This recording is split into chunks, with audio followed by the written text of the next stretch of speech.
Howdy, cellos! Today I am going to be practicing Lackawanna Locomotive, and before I start with my strings, I'm actually going to be going through the beginning to 21, shadow bowing and saying my note names. So you can use this video to check your note names, you can use this video to just follow along with your left hand, or play along, or just listen.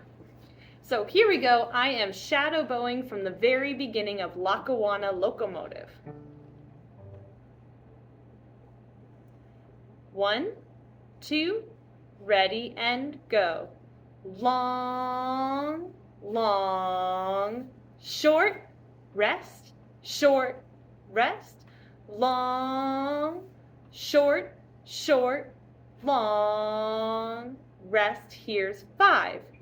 D, A, D, A, G, A, D, lift, D, D, A,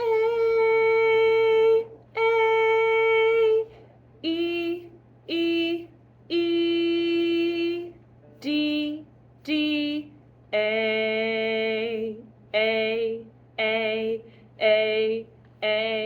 A, A. Here's 13.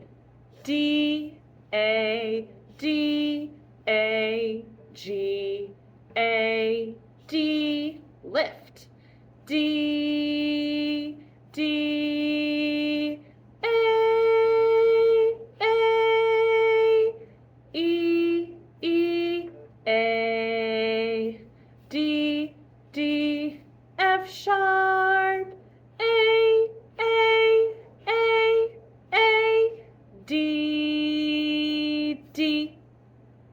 And done. Thank you so much for watching and playing along with me. I have another video where I play the same thing but on the strings. So if you want to play with me, check that out, and happy practicing.